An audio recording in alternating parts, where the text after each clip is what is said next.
मनुष्य चाहे कितना भी प्रयास क्यों ना कर ले, कितना भी प्रयत्न क्यों ना कर ले, उसे अपने कर्मों का फल तो भोगना ही पड़ता है। चाहे मनुष्य कितना ही प्रयत्न कर ले, लेकिन वह कभी अपने कर्मों से बच नहीं सकता। जैसी करनी वैसी भरनी, यह वाक्य तो आपने सुना ही होगा। अर्थात जैसे आप कर्म करोगे वैसा ही आपको फल भी प्राप्त होगा। लेकिन मेरा एक प्रश्न है, क्या आप इस बात पर यकीन करते हैं कि जैसा आप कर्म करेंगे वैसा ही आपको फल भी मिलेगा? अब आप में से अधिकतर लोगों के मन में यह प्रश्न जरूर उठ रहा होगा, क्योंकि इसमें पूछने वाली बात क्या है?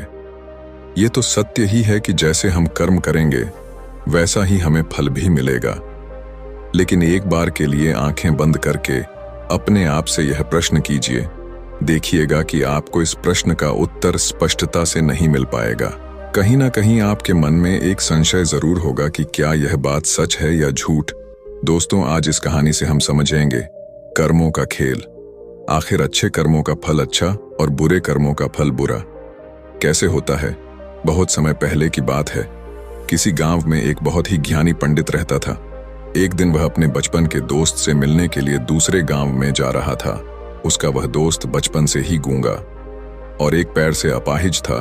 उस पंडित के गांव से उसके दोस्त का घर काफी दूर था। वहां जाने के लिए बीच बीच में कई सारे छोटे छोटे गांव पड़ते थे। पंडित रास्ते में अपनी धुन में चला जा रहा था। चलते चलते उसकी मुलाकात एक व्यक्ति से होती है। रास्ते में उसे एक आदमी मिलता है जो ऐसा लगता था कि वह किसी का इंतजार कर रहा था और वह भी पंडित के साथ चलने लगता है। उस आदमी को देखकर पंडित बहुत खुश हो जाता है। उसने सोचा, चलो अच्छा हुआ, साथ साथ चलने से उसका सफर आसानी से कट जाएगा। बात की शुरुआत करने के लिए उस पंडित ने उस व्यक्ति से उसका नाम पूछा तो उसने अपना नाम धर्मराज बताया। पंडित को यह नाम कुछ अजीब सा लगता है, लेकिन उसने नाम के विषय में कुछ और पूछना उचित नहीं समझा। दोनों धीरे धीरे साथ में चल रहे थे। तभी रास्ते में एक गांव आता है। गांव का प्रवेश द्वार आते ही धर्मराज ने पंडित से कहा, तुम आगे चलो, मुझे इस गांव में एक काम है, मैं तुमसे आगे मिलता हूं। पंडित ने कहा, ठीक है। वह आगे रास्ते में चल देता है। कुछ देर बाद उस गांव में खबर फैली कि एक व्यक्ति को सांड ने अपनी सींग में फंसाकर मार दिया है। जैसे ही सांड ने उस व्यक्ति को मारा, ठीक कुछ ही देर में धर्मराज पंडित के पास आ गया और फिर दोनों चलना शुरू कर देते हैं और चलते चलते एक दूसरे गांव के द्वार पर पहुंच जाते हैं। उस गांव के बाहर एक बड़ा और विशाल मंदिर बना हुआ था। वहां पर आराम करने की सुविधा काफी बढ़िया लग रही थी। पंडित के दोस्त का घर अभी वहां से बहुत दूर था और रात भी होने वाली थी। तो पंडित ने धर्मराज से कहा, रात होने वाली है, पूरे दिन चलते चलते थक भी चुके हैं और भूख भी लग रही है, तो यहाँ पर भोजन करके यहीं पर हम विश्राम कर लेते हैं, फिर सुबह के समय आराम से आगे की यात्रा जारी करेंगे। धर्मराज ने कहा, ठीक है, मुझे इस गांव में किसी को कुछ जरूरी सामान देने जाना है, तुम भोजन करके आराम करो, मैं बाद में आकर भोजन कर लूंगा। इतना कहकर वह वहां से चला जाता है। लेकिन उसके जाने के कुछ समय बाद, कुछ ही देर बाद धुआं उठता हुआ दिखाई देता है और देखते ही देखते पूरे गांव में आग लग जाती है। पंडित ने हैरानी से सोचा कि यह धर्मराज जहां भी जाता है वहां कोई ना कोई अनहोनी जरूर हो जाती है, कुछ तो गड़बड़ है इस व्यक्ति में। लेकिन पंडित ने रात्रि में धर्मराज से कुछ भी पूछना उचित नहीं समझा और वे दोनों सो गए। सुबह होते ही दोनों फिर से अपनी यात्रा शुरू कर देते हैं। कुछ देर चलने के बाद रास्ते में फिर से एक गांव आता है। धर्मराज ने फिर पंडित से कहा, आप आगे चलिए, मुझे इस गांव में अपने मित्र से मिलने जाना है, मैं अपने दोस्त से मिलने के बाद आगे रास्ते में मिलूंगा। यह कहकर धर्मराज वहां से चला गया। लेकिन पंडित इस बार आगे नहीं गया। वहीं खड़ा होकर धर्मराज को देखता रहा कि वह कहां जा रहा है और क्या करता है। तभी थोड़ी देर बाद लोगों की आवाज सुनाई देने लगी कि एक व्यक्ति को सांप ने काट लिया है और उसकी मृत्यु हो गई है। ठीक उसी समय धर्मराज फिर पंडित के पास पहुंच गया। लेकिन इस बार पंडित से रहा नहीं गया और उसने धर्मराज से पूछ ही लिया कि तुम जिस भी गांव में जाते हो वहां कोई ना कोई अनहोनी जरूर हो जाती है, क्या तुम मुझे बता सकते हो यह ऐसा क्यों हो रहा है? धर्मराज ने कहा, पंडित जी, आप तो मुझे बहुत ज्ञानी मालूम पड़े थे, इसीलिए मैं आपके साथ चलने लगा था, क्योंकि ज्ञानियों का साथ बहुत अच्छा होता है, परंतु आप अभी तक समझ नहीं पाए कि मैं कौन हूं। पंडित ने कहा, मैं समझ गया हूं, लेकिन मुझे कुछ शंका है। अगर आप ही अपना उपयुक्त परिचय दे दें तो मेरे लिए आसानी होगी। तब धर्मराज ने जवाब दिया कि मैं यमदूत हूं और यमराज की आज्ञा से उन लोगों के प्राण हरण करता हूं जिनकी उम्र पूरी हो चुकी है। हालांकि पंडित को पहले से ही इस बात की आशंका थी, फिर भी धर्मराज के मुंह से यह बातें सुनकर वह घबरा गया। लेकिन वह हिम्मत करके पूछता है कि अगर तुम सच में यमदूत हो तो मुझे बताओ, अगली मृत्यु किसकी है? धर्मराज ने जवाब दिया, अगली मृत्यु तुम्हारे उसी मित्र की है जिससे तुम मिलने जा रहे हो, और उसकी मृत्यु का कारण भी तुम ही बनोगे। ये बात सुनकर पंडित सहम गया और सोच में पड़ गया कि अगर सच में यह धर्मराज यमदूत हुआ तो उसकी बात भी सच होगी, और उसके कारण मेरे बचपन के सबसे अच्छे मित्र की मृत्यु हो जाएगी। तो सबसे अच्छा तो यही होगा कि मैं अपने मित्र से मिलने ही ना जाऊं, कम से कम मैं उसकी मृत्यु का कारण तो नहीं बनूंगा। धर्मराज ने मुस्कुराते हुए कहा, तुम जो सोच रहे हो वो सब मुझे पता है, मगर तुम्हारे अपने मित्र से मिलने ना जाने से नियति नहीं बदल जाएगी।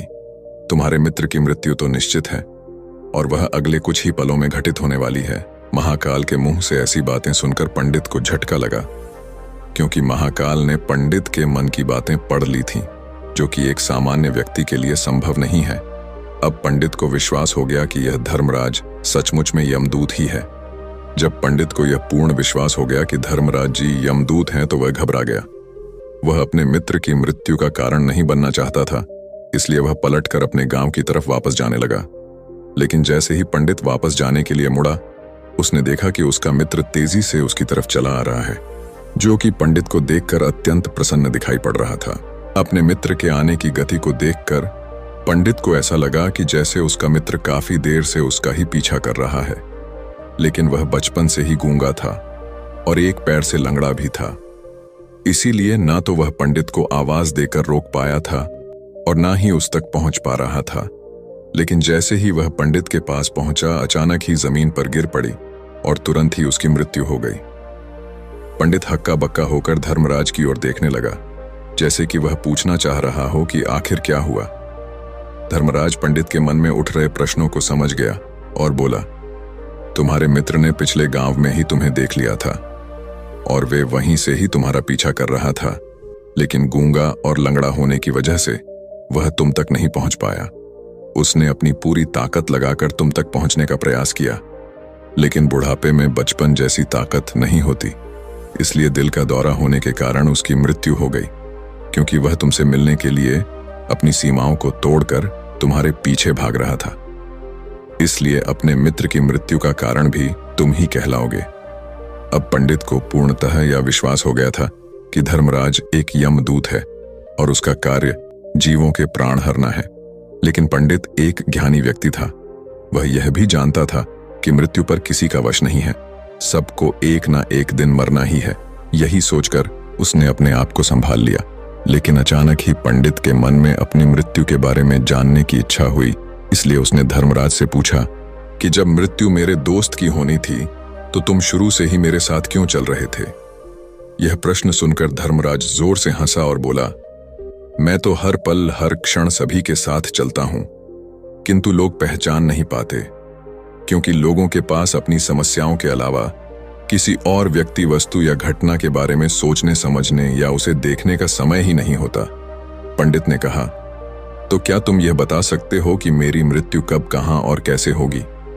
महाकाल ने कहा, हालांकि किसी भी सामान्य जीव के लिए अपनी मृत्यु के बारे में जानना ठीक नहीं है, क्योंकि कोई भी जीव हो या जानकर, वह अपनी मृत्यु के बारे में जानकर बहुत दुखी हो जाता है। हालांकि तुम जानी व्यक्ति मालूम पड़ते हो और तुमने जिस तरीके से अपने मित्र की मृत्यु को सहन कर लिया है, उसे देखकर लगता है कि तुम अपनी मृत्यु के बारे में जानकर भी दुखी नहीं होंगे।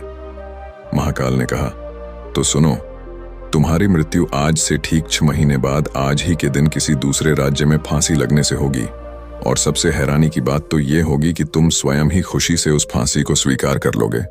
इतना कहकर धर्मराज वहां से चला गया, क्योंकि अब धर्मराज के पास पंडित के साथ चलते रहने का कोई कारण न था। इसके बाद पंडित ने अपने मित्र के शरीर का अंतिम संस्कार किया और यथाशक्ति उसके क्रियाकर्म करके अपने गांव वापस आ गया। लेकिन कोई व्यक्ति कितना भी ज्ञानी क्यों ना हो, अपनी मृत्यु के बारे में जानकर दुखी तो होता ही है और मृत्यु से बचने का कोई ना कोई उपाय भी खोजता है। तो पंडित ने भी वही किया। क्योंकि पंडित विद्वान था, इसलिए उसकी पहचान उस राज्य के राजा तक थी। पंडित ने सोचा कि राजा के पास तो कई सारे ज्ञानी मंत्री हैं, वह मेरी मृत्यु से संबंधित समस्या का कोई ना कोई समाधान निकाल ही लेंगे। पंडित यही सब सोचता हुआ राज दरबार में पहुंच जाता है और राजा से सारी घटना के बारे में बताता है। राजा ने अपने मंत्रियों को सारी समस्या बताई और उनसे सलाह मांगी।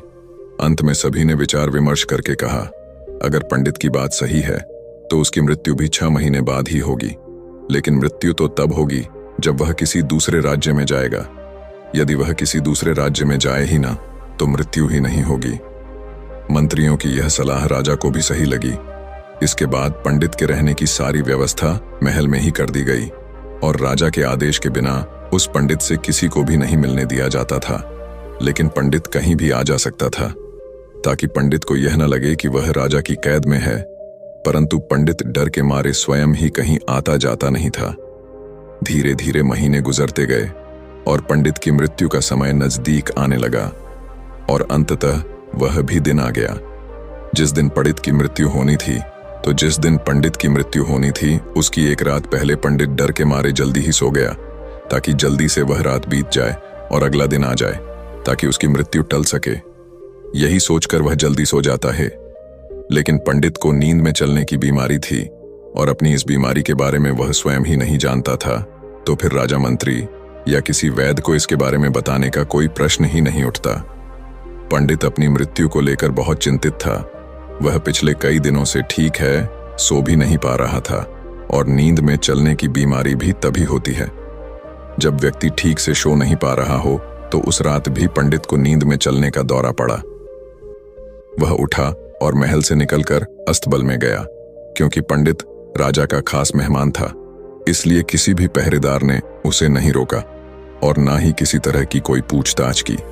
अस्तबल में पहुंचकर वह सबसे तेज चलने वाले घोड़े की पीठ पर सवार होकर नींद में ही अपने राज्य की सीमा से बाहर दूसरे पड़ोसी राज्य में चला गया। इतना ही नहीं, वह दूसरे राज्य के राजा के महल में पहुंच गया। उस महल के पहरेदार ने भी उसे नहीं रोका और ना ही कोई पूछताछ की। सभी लोग रात्रि का अंतिम प्रहार होने के कारण गहरी नींद में थे। वह पंडित सीधे राजा के सैन्य कक्ष में पहुंचा, जहां राजा और रानी सो रहे थे। वह पंडित वहीं जाकर सो गया। सुबह हुई तो राजा ने पंडित को रानी के बगल में सोया हुआ देखा तो राजा बहुत क्रोधित हो गया। राजा ने पंडित को कैद करने का आदेश दे दिया। पंडित गिरफ्तार हो गया, लेकिन पंडित तो भौचक्का था। उसे तो कुछ समझ नहीं आ रहा था कि आखिर वह दूसरे राज्य में और राजा के सैन्य कक्ष में कैसे पहुंचा। लेकिन वहां उसकी यह सब सुनने वाला कोई नहीं था। अगली सुबह राजा ने पंडित को दरबार में पेश करने का आदेश दिया। कुछ देर बाद उस पंडित को दरबार में लाया गया। पंडित को देखते ही राजा इतना बबूला हो गया कि उसे फांसी पर चढ़ा देने का हुक्म सुना दिया। फांसी की सजा सुनकर पंडित कांप गया, लेकिन फिर भी थोड़ी सी हिम्मत जुटाकर राजा से बोला, महाराज, मैं नहीं जानता कि मैं राजमहल तक कैसे पहुंचा। मैं यह भी नहीं जानता हूं कि आपके सैन्य कक्ष तक मैं कैसे आया और आपके महल के किसी पहरेदार या सैनिक ने मुझे रोका क्यों नहीं। लेकिन मैं इतना जरूर जानता हूं कि आज मेरी मृत्यु होनी थी और वो होनी भी जा रही है। राजा को यह बात थोड़ी अजीब लगी। उसने पंडित से पूछा, तुम्हें कैसे पता कि आज तुम्हारी मृत्यु होनी है? राजा के इस प्रश्न के जवाब में पंडित ने पिछले 6 महीने का सारा वाक्य राजा को सुना दिया और बोला, महाराज, मेरा क्या किसी भी सामान्य व्यक्ति में इतना साहस नहीं कि वह राजा के सैन्य कक्ष में राजा की उपस्थिति में रानी के साथ सो जाए। राजा को पंडित की बात में थोड़ा तर्क दिखाई पड़ा, परंतु उसने सोचा कि यह मृत्यु से बचने के लिए धर्मराज और उसके द्वारा अपनी मृत्यु की भविष्यवाणी की कहानी बना रहा है। इसलिए राजा ने पंडित से कहा, यदि तुम्हारी बात सत्य है और आज यह तुम्हारी मृत्यु का दिन है जैसा कि यमदूत धर्मराज ने तुमसे कहा था, तो आज तुम्हारी मृत्यु का कारण मैं नहीं बनूंगा। लेकिन यदि तुम्हारी बात झूठी निकली तो निश्चित ही आज तुम्हारी मृत्यु का दिन होगा ना, क्योंकि जिस राज्य से पंडित आया था उस राज्य का राजा इस राजा का मित्र था। इसलिए इस राजा ने तुरंत अपने 2 सैनिकों को पड़ोसी राजा के पास भेजकर पंडित की बात की सत्यता का प्रमाण मांगा भेजा। भेजे गए सैनिक शाम तक लौटे और उन्होंने राजा को बताया कि महाराज, पंडित जो कुछ भी कह रहा है वह सब सत्य है। पड़ोसी राज्य के राजा ने पिछले 6 महीने से पंडित के रहने की सारी व्यवस्था अपने ही महल में कर रखी थी। पंडित राजा का खास मेहमान था। कल शाम राजा आखिरी बार पंडित से उसके कक्ष में मिले थे और उसके बाद यह इस राज्य में कैसे पहुंच गया इसकी जानकारी किसी को भी नहीं है। इसीलिए उस राज्य के राजा के अनुसार पंडित को फांसी की सजा देना ठीक नहीं है। लेकिन राजा के सामने एक नई समस्या थी, क्योंकि उसने बिना पूरी बात जाने ही पंडित को फांसी की सजा सुना दी थी। इसलिए अगर पंडित को फांसी नहीं दी जाती तो राजा के वचन का अपमान हो जाएगा। लेकिन अगर राजा की बात का मान रखा जाए तो बेवजह ही एक निर्दोष व्यक्ति की मौत हो जाएगी। राजा ने अपने सभी मंत्रियों से इस बारे में सुझाव मांगा तो मंत्रियों ने राजा को सुझाव दिया कि महाराज, पंडित को एक कच्चे सूत के धागे से फांसी लगवा दी जाए। इससे आपके कथन का भी मान रह जाएगा और कच्चे सूत के धागे से पंडित को फांसी भी नहीं लगेगी और उसके प्राण भी बच जाएंगे। राजा को मंत्रियों का यह सुझाव पसंद आया और उसने ऐसा ही करने का आदेश दे दिया। पंडित के लिए कच्चे सूत के धागे से फांसी का फंदा बनाया गया और नियम के अनुसार पंडित को फांसी पर चढ़ाया जाने लगा। सभी लोग बहुत खुश थे कि ना तो पंडित मरेगा और ना ही राजा का वचन खाली जाएगा। पंडित को भी पूर्ण विश्वास था ये सूद के धागे से तो उसकी मृत्यु हो ही नहीं सकती। पंडित उस पर चढ़ने के लिए तैयार हो गया, जैसा कि धर्मराज ने भविष्यवाणी की थी कि तुम खुद ही अपनी फांसी को स्वीकार करोगे। लेकिन जैसे ही पंडित को फांसी दी गई, सूत का धागा तो टूट गया, लेकिन टूटने से पहले उसने अपना काम कर दिया था। पंडित के गले की एक नस सूत के धागे के झटके से कट चुकी थी और पंडित जमीन पर पड़ा तड़प रहा था। उस पल उसके गले से खून की फुहार निकल रही थी और देखते ही देखते पंडित का शरीर पूरी तरह से शांत हो गया। सभी लोग आश्चर्यचकित थे और पंडित को मरता हुआ देख रहे थे। किसी को विश्वास नहीं हो रहा था कि कच्चे सूत के धागे से भी किसी इंसान की मृत्यु हो सकती है। लेकिन घटना तो घट चुकी थी। नियति ने अपना काम कर दिया था और धर्मराज की भविष्यवाणी सच हो चुकी थी। दोस्तों, श्रीमद् भागवत गीता में भगवान श्री कृष्ण ने कहा है, जो होना होता है वह होकर ही रहता है। हम चाहे कितनी ही सावधानी बरते, कितना ही उपाय कर लें, लेकिन घटना और घटना की पूरी प्रणाली पहले से ही तय होती है, जिसे हम थोड़ा सा भी इधर उधर नहीं कर सकते हैं। दोस्तों, शायद इसीलिए ईश्वर ने हमें भविष्य जानने की क्षमता नहीं दी है, ताकि हम अपने जीवन को ज्यादा बेहतर तरीके से जी सके। और यही बात उस पंडित पर भी लागू होती है। अगर पंडित ने महाकाल से अपनी मृत्यु के बारे में ना पूछा होता तो 6 महीने तक राजा के महल में कैद रहकर डर डर कर जीने की बजाय ज्यादा बेहतर जीवन जीता। एक दिन एक किसान बुद्ध के पास आया और बोला, महाराज, मैं एक साधारण किसान हूँ।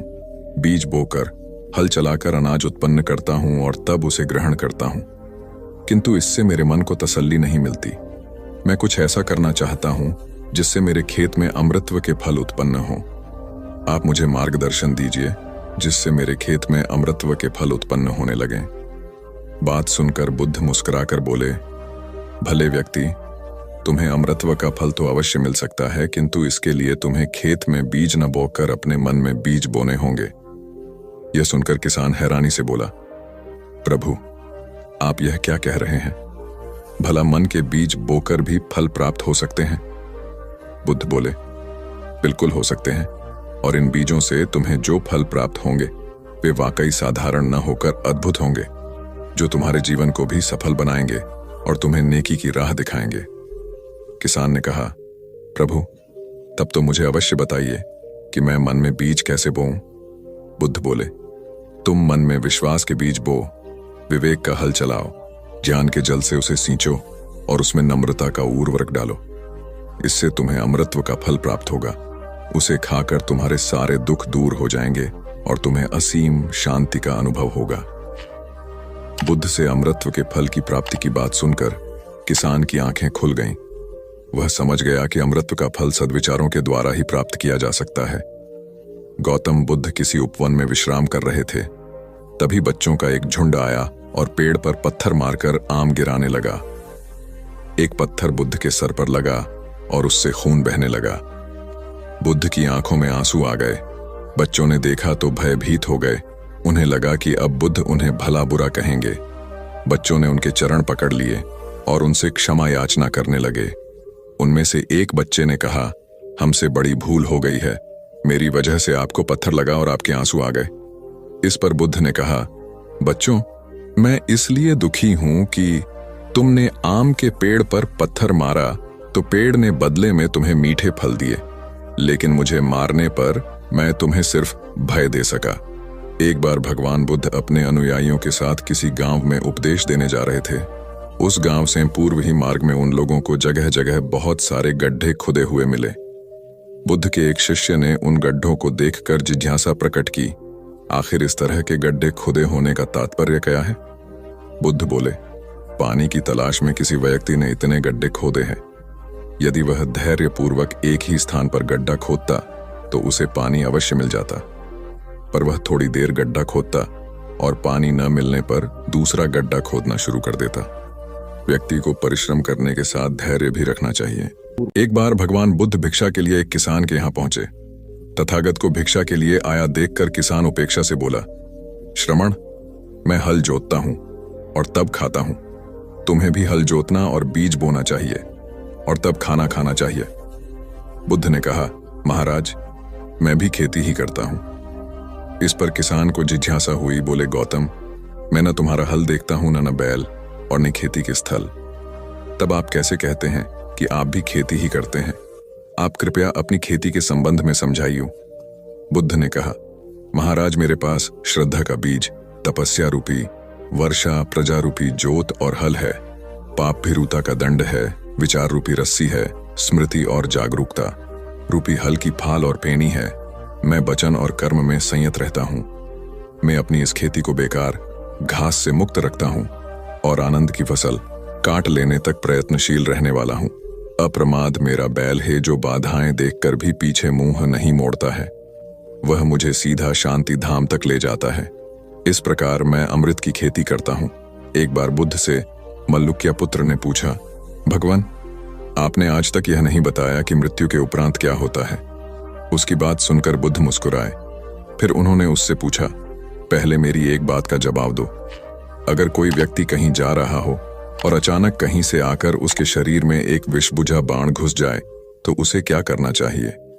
पहले शरीर में घुसे बाण को हटाना ठीक रहेगा या फिर देखना कि बाण किधर से आया है और किसे लक्ष्य कर मारा गया है?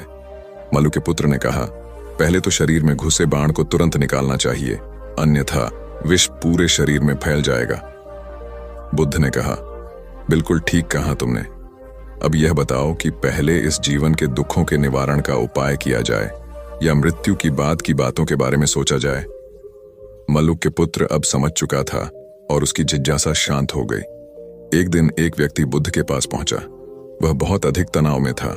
अनेक प्रश्न उसके दिमाग में घूम घूम कर उसे परेशान कर रहे थे, जैसे आत्मा क्या है, आदमी मृत्यु के बाद कहां जाता है, सृष्टि का निर्माता कौन है, स्वर्ग नरक की अवधारणा कहां तक सच है और ईश्वर है या नहीं। उसे इन प्रश्नों के उत्तर नहीं मिल रहे थे। जब वह बुद्ध के पास पहुंचा तो उसने देखा कि बुद्ध को कई लोग घेर कर बैठे हैं। बुद्ध उन सभी के प्रश्नों व जिज्ञासाओं का समाधान अत्यंत सहज भाव से कर रहे हैं। काफी देर तक यह क्रम चलता रहा, किंतु बुद्ध धैर्यपूर्वक हर एक को संतुष्ट करते रहे। बेचारा व्यक्ति वहां का हाल देखकर परेशान हो गया। उसने सोचा कि इन्हें दुनियादारी के मामलों में पड़ने से क्या लाभ, अपना भगवत भजन करें और बुनियादी समस्याओं से ग्रस्त इन लोगों को भगाए। किंतु बुद्ध का व्यवहार देखकर तो ऐसा लग रहा था मानो इन लोगों का दुख उनका अपना दुख है। आखिर उस व्यक्ति ने पूछ ही लिया, महाराज, आपको इन सांसारिक बातों से क्या लेना देना? बुद्ध बोले, मैं ज्ञानी नहीं हूं और इंसान हूं। वैसे भी वह ज्ञान किस काम का जो इतना घमंडी और आत्मकेंद्रित हो कि अपने अतिरिक्त दूसरे की चिंता ही न कर सके। ऐसा ज्ञान तो अज्ञान से भी बुरा है। बुद्ध की बातें सुनकर व्यक्ति की उलझन दूर हो गई। उस दिन से उसकी सोच व आचरण दोनों बदल गए। कथा का सार यह है कि ज्ञान तभी सार्थक होता है जब वह लोक कल्याण में संलग्न हो। महात्मा बुद्ध एक गांव में ठहरे हुए थे। वे प्रतिदिन शाम को वहां पर सत्संग करते थे। भक्तों की भीड़ होती थी क्योंकि उनके प्रवचनों से जीवन को सही दिशा बोध प्राप्त होता था। बुद्ध की वाणी में गजब का जादू था। उनके शब्द श्रोता के दिल में उतर जाते थे। एक युवक प्रतिदिन बुद्ध का प्रवचन सुनता था। एक दिन जब प्रवचन समाप्त हो गए तो वह बुद्ध के पास गया और बोला, महाराज, मैं काफी दिनों से आपके प्रवचन सुन रहा हूं, किंतु यहां से जाने के बाद मैं अपने गृहस्थ जीवन में वैसा सदाचरण नहीं कर पाता जैसा यहां से सुनकर जाता हूं। इससे सत्संग के महत्व पर शंका भी होने लगती है। बताइए, मैं क्या करूं? बुद्ध ने युवक को बांस की एक टोकरी देते हुए उसमें पानी भरकर लाने के लिए कहा। युवक टोकरी में जल भरने में असफल रहा। बुद्ध ने यह कार्य निरंतर जारी रखने के लिए कहा। युवक प्रतिदिन टोकरी में जल भरने का प्रयास करता, किंतु सफल नहीं हो पाता। कुछ दिनों बाद बुद्ध ने उससे पूछा, इतने दिनों से टोकरी में लगातार जल डालने से क्या टोकरी में कोई फर्क नजर आया? युवक बोला, एक फर्क जरूर नजर आया है। पहले टोकरी के साथ मिट्टी जमा होती थी, अब वह साफ दिखाई देती है। कोई गंदगी नहीं दिखाई देती है और इसके छेद पहले जितने बड़े नहीं रह गए, वे बहुत छोटे हो गए हैं। तब बुद्ध ने उसे समझाया, यदि इसी तरह उसे पानी में निरंतर डालते रहोगे तो कुछ ही दिनों में ये छेद फूल कर बंद हो जाएंगे और टोकरी में पानी भर पाओगे। इसी प्रकार जो निरंतर सत्संग करते हैं उनका मन एक दिन अवश्य निर्मल हो जाता है। अवगुणों के छिद्र भरने लगते हैं और गुणों का जल भरने लगता है। युवक ने बुद्ध से अपनी समस्या का समाधान पा लिया। निरंतर सत्संग से दुर्जन भी सज्जन हो जाते हैं, क्योंकि महापुरुषों की पवित्र वाणी उनके मानसिक विकारों को दूर कर उनमें सद्विचारों का आलोक प्रसारित कर देती है। एक आदमी को बुद्ध ने सुझाव दिया कि दूर से पानी लाते हो, क्यों नहीं अपने घर के पास एक कुआं खोद लेते? हमेशा के लिए पानी की समस्या से छुटकारा मिल जाएगा। सलाह मानकर उस आदमी ने कुआं खोदना शुरू किया, लेकिन 7-8 फीट खोदने के बाद उसे पानी तो क्या, गीली मिट्टी का भी चिन्ह नहीं मिला। उसने वह जगह छोड़कर दूसरी जगह खुदाई शुरू की, लेकिन 10 फीट खोदने के बाद भी उसमें पानी नहीं निकला। उसने फिर तीसरी जगह कुआं खोदना शुरू किया, लेकिन यहां भी उसे निराशा ही हाथ लगी। इस क्रम में उसने 8-10 फीट के 10 कुएं खोद डाले, लेकिन पानी कहीं नहीं मिला। वह निराश होकर बुद्ध के पास गया। उसने बुद्ध को बताया कि मैंने 10 कुएं खोद डाले, मगर पानी एक में भी नहीं निकला। बुद्ध को आश्चर्य हुआ। वे स्वयं चलकर उस स्थान पर आए जहां उसने 10 गड्ढे खोदे हुए थे। बुद्ध ने उन गड्ढों की गहराई देखी और सारा माजरा समझ गए। फिर वे बोले, 10 कुएं खोदने की बजाय एक कुएं में ही तुम अपना सारा परिश्रम लगाते तो पानी कब का मिल गया होता। तुम सब गड्ढों को बंद कर दो, केवल एक को गहरा करते जाओ, पानी निकल आएगा। उसने बुद्ध की बात मानकर ऐसा ही किया। परिणाम स्वरूप कुआं पूर्ण होते ही पानी निकल आया। सबने भगवान बुद्ध की जय जयकार की। धन्ना सेठ के पास 7 पुश्तों के पालन पोषण जितना धन था। उसका व्यापार चारों तरफ फैला हुआ था, किंतु फिर भी उसका मन अशांत रहता था। कभी धन की सुरक्षा की चिंता तो कभी व्यापारिक प्रतिस्पर्धा में आगे निकलने का तनाव। चिंता और तनाव के कारण वह अस्वस्थ रहने लगा। उसके मित्र ने उसकी गिरती दशा देखी तो उसे बुद्ध के पास जाने की सलाह दी। सेठ बुद्ध के पास पहुंचा और अपनी समस्या बताई। बुद्ध ने उसे सांत्वना देते हुए कहा, तुम घबराओ मत, तुम्हारा कष्ट अवश्य दूर होगा, बस तुम यहाँ कुछ दिन रहकर ध्यान किया करो। बुद्ध के कहे अनुसार सेठ ने रोज ध्यान करना शुरू कर दिया, किंतु सेठ का मन ध्यान में नहीं लगा। वह जैसे ही ध्यान करने बैठता उसका मन फिर अपनी दुनिया में चला जाता। उसने बुद्ध को यह बात बताई, किंतु बुद्ध ने कोई उपाय नहीं बताया।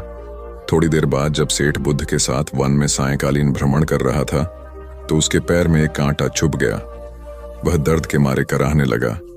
बुद्ध ने कहा, बेहतर होगा कि तुम जी खड़ा कर कांटे को निकाल दो, तब इस दर्द से मुक्ति मिल जाएगी। सेठ ने मन कड़ाकर कांटा निकाल दिया। उसे चैन मिल गया। तब बुद्ध ने उसे समझाया, ऐसे ही लोभ, मोह, क्रोध, घमंड व द्वेष के कांटे तुम्हारे मन में गड़े हैं।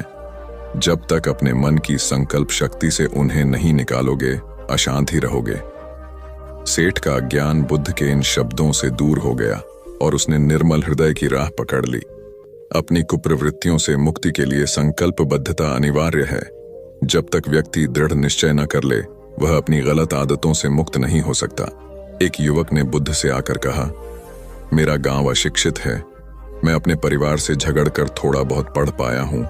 आगे और पढ़ना चाहता हूं, किंतु सभी रोक रहे हैं।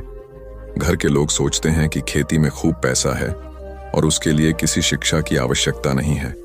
यही सोच गांव वालों की भी है। कृपया आप मेरे गांव चलकर वहां शिक्षा का प्रसार करवाइए। बुद्ध युवक की बात मानकर गांव आ गए। धर्म भीरू ग्रामीणों ने बुद्ध का सत्कार किया और रोज उनके प्रवचन सुनने आने लगे। बुद्ध जब भी शिक्षा का महत्व बताते, ग्रामीण विरोधी मत रखते। एक दिन एक महिला अपने 5 साल के बच्चे के लिए पूछने लगी कि उसे किस उम्र से शिक्षा दिलवाए। तब बुद्ध ने समझाया कि तुम्हें तो 5 वर्ष पूर्व उसकी शिक्षा शुरू कर देनी थी। उसे क्या खाना है, क्या नहीं, कैसे क्या बोलना है आदि बातें शुरू से सिखाओगी, तभी तो वह अपना उचित ख्याल रख सकेगा। बुद्ध की यह बात महिला सहित सभी ग्रामीणों को समझ में आ गई। उन्होंने अपने बच्चों को विद्यालय भेजना शुरू किया। यह समय वर्षा का था। युवक ने लोगों को जल संग्रहण की तकनीक बताई। अधिकांश ने उपहास किया, किंतु युवक अपना काम करता रहा। बुद्ध का सहयोग प्राप्त था, इसलिए किसी ने उसका खुलकर विरोध नहीं किया। जब गर्मी में भीषण जल संकट के कारण फसलें सूखने लगीं, तो युवक ने कुएं खुदवाए, जिनमें जल संग्रहण की तकनीक के कारण खूब पानी निकला। ग्रामीण अब शिक्षा का महत्व समझ चुके थे। धीरे धीरे संपूर्ण गांव शिक्षित हो गया। ज्ञान हर उम्र में अर्जित किया जा सकता है। यही ज्ञान हमें जीवन में आने वाली समस्याओं के समाधान की राह सुझाता है। आम्रपाली बौद्ध काल में वैशाली के वृज्जसंघ की इतिहास प्रसिद्ध लिच्छवी राजनृत्यांगना थी। इनका एक नाम अम्बपाली या अम्बपालिका भी है। आम्रपाली अत्यंत सुंदर थी और कहते हैं जो भी उसे एक बार देख लेता वह उस पर मुग्ध हो जाता था। अजातशत्रु उसके प्रेमियों में था और उस समय के उपलब्ध साहित्य में अजातशत्रु के पिता बिंबसार को भी गुप्त रूप से उसका प्रणयार्थी बताया गया है। आम्रपाली को लेकर भारतीय भाषाओं में बहुत से काव्य, नाटक और उपन्यास लिखे गए हैं। एक बार की बात है, महात्मा बुद्ध अपने शिष्यों के साथ घूमते हुए वैशाली नगरी में पहुंचे। वैशाली को उस समय 16 महाजनपदों में एक महत्वपूर्ण जनपद माना जाता था, जिसकी ख्याति दूर दूर तक फैली हुई थी। यह नगरी परम वैभवशाली और हर तरफ से संपन्न थी। महात्मा बुद्ध के आने की बात पूरे नगर में फैलते देर न लगी। जिसे जब पता चलता वह तभी उनसे मिलने पहुंच जाता और उनके उपदेश सुनकर खुद को भाग्यशाली समझता। बुद्ध का चरित्र ही ऐसा प्रभावशाली था कि उनसे प्रभावित हुए बिना कोई नहीं रह सका। उस नगर की गणिका और राजनर्तकी आम्रपाली भी बुद्ध से मिलने की इच्छुक थी। वह खुद महात्मा बुद्ध के पास चलकर आई और उन्हें अपने घर भोजन के लिए आमंत्रित किया। उसने इतने सरल और प्रेम भाव से बुद्ध से विनती की कि बुद्ध मना नहीं कर सके।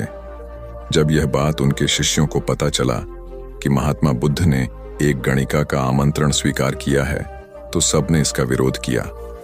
महात्मा बुद्ध ने बड़ी सरलता से अपने शिष्यों से कहा, मैंने तो उसकी प्रेम भावना देखी। उसने जिस भावना से मुझे बुलाया है वह बिल्कुल पवित्र और निश्चल था। वह आज मुझसे मिलने एक गणिका बनकर नहीं बल्कि एक भक्ति भाव से आई थी। फिर भला मैं कैसे उसका आमंत्रण स्वीकार न करता, वह चाहे एक वेश्या हो या फिर कोई सन्यासी। यथा समय बुद्ध आम्रपाली के घर भोजन के लिए गए। वह पहले से ही भोजन की सारी व्यवस्था करके भगवान बुद्ध के आने की राह देख रही थी। मन में यह विचार भी आ रहा था कि कहीं बुद्ध अपनी बात से मुकर न जाए। इतने बड़े सन्यासी भला क्यों एक वेश्या के बुलाने पर उसके घर आकर भोजन करेंगे। परंतु जैसे ही आम्रपाली ने बुद्ध को अपने घर आते देखा, उसकी प्रसन्नता का ठिकाना न रहा। वह दौड़कर दरवाजे पर गई और उनका स्वागत किया। खुद अपने हाथों से भोजन परोसा और उनकी अवगत की। महात्मा बुद्ध के शिष्यों ने जो उनके साथ आए थे, जब एक वेश्या को, जिसके कदमों में खुद सम्राट बिंबिसार से लेकर अजातशत्रु थे, पूरी वैशाली जिसके एक झलक पाने के लिए तरसती थी, उसे एक सन्यासी के लिए ऐसा व्यवहार करते देख बुद्ध के शिष्यों के मन में अपने गुरु के लिए सम्मान और ज्यादा बढ़ गया। आम्रपाली ने महात्मा बुद्ध के व्यक्तित्व के बारे में जैसा सुना था, उनसे मिलने के बाद वह उससे ज्यादा प्रभावित हुई और उसी समय वह बुद्ध की शरण में चली गई। अपनी सारी संपत्ति वह बौद्ध मठ के नाम करके आजीवन भिक्षुणी बन गई। बहुत पुरानी बात है। गौतम बुद्ध एक शहर में प्रवास कर रहे थे। उनके कुछ शिष्य भी उनके साथ थे। उनके शिष्य एक दिन शहर में घूमने निकले तो उस शहर के लोगों ने उन्हें बहुत बुरा भला कहा। शिष्यों को बहुत बुरा लगा और वे वापस लौट गए। गौतम बुद्ध ने जब देखा कि उनके सभी शिष्य बहुत क्रोध में दिख रहे हैं, तो उन्होंने पूछा, क्या बात है, आप सभी इतने तनाव में क्यों दिख रहे हैं? तभी एक शिष्य क्रोध में बोला, हमें यहाँ से तुरंत प्रस्थान करना चाहिए। जब हम बाहर शहर में घूमने गए तो यहाँ के लोगों ने बिना वजह हमें बहुत बुरा भला कहा। जहाँ हमारा सम्मान न हो वहाँ हमें एक पल भी नहीं रहना चाहिए। यहाँ के लोग सिर्फ दुर्व्यवहार के सिवा कुछ जानते ही नहीं हैं। गौतम बुद्ध ने मुस्कुराकर कहा, क्या किसी और जगह पर तुम सद्व्यवहार की अपेक्षा रखते हो? दूसरा शिष्य बोला, इस शहर से तो भले लोग ही होंगे।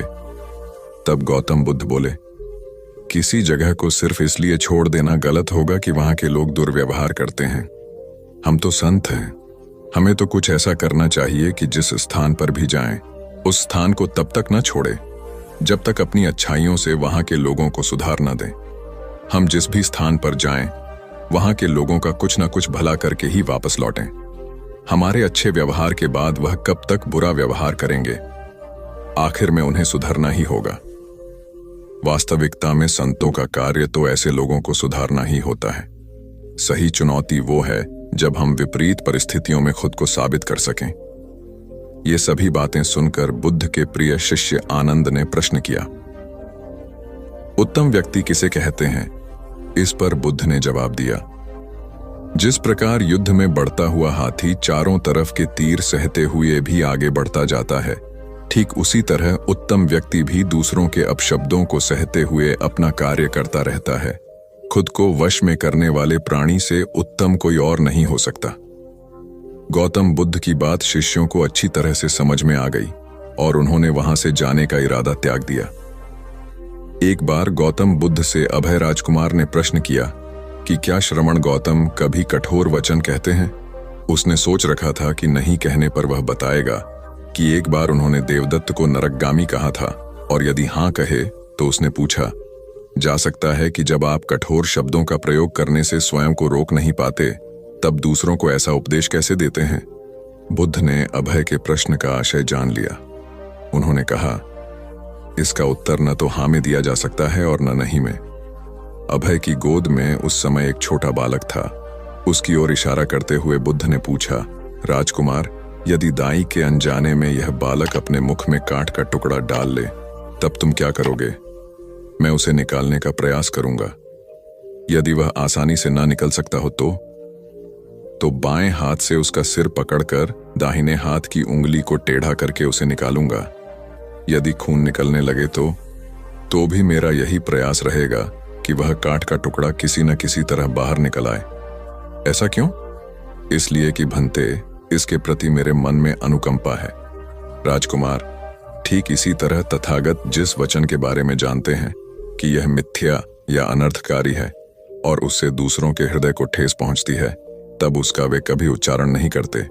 पर इसी तरह जो वचन उन्हें सत्य और हितकारी प्रतीत होते हैं तथा दूसरों को प्रिय लगते हैं, उनका वे सदैव उच्चारण करते हैं।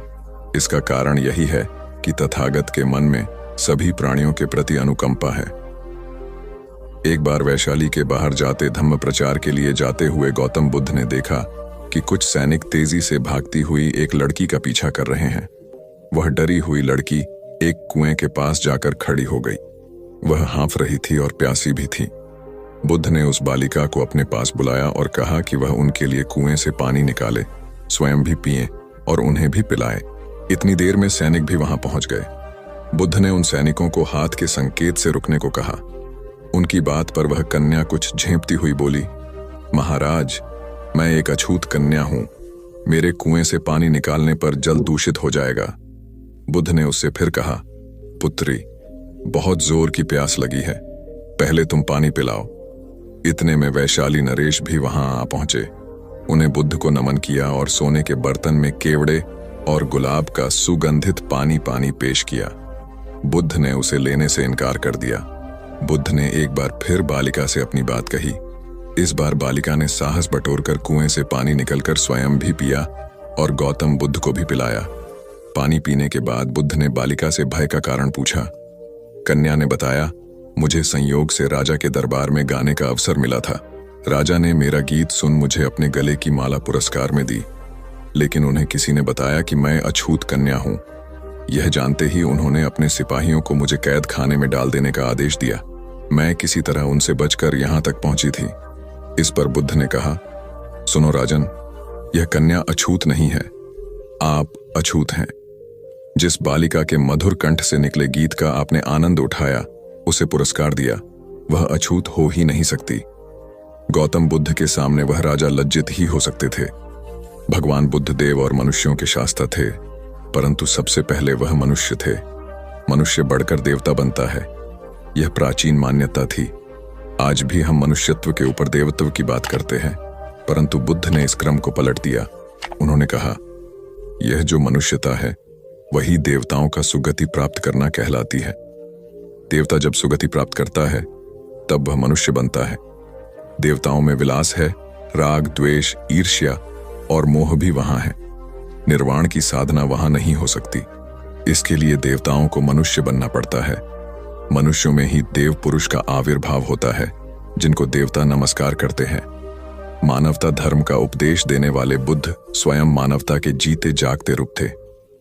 यहां उनके जीवन से संबंधित कुछ प्रसंग दिए जाते हैं, जिनसे उनके व्यक्तित्व में बैठी हुई गहरी मानवता का दर्शन होता है।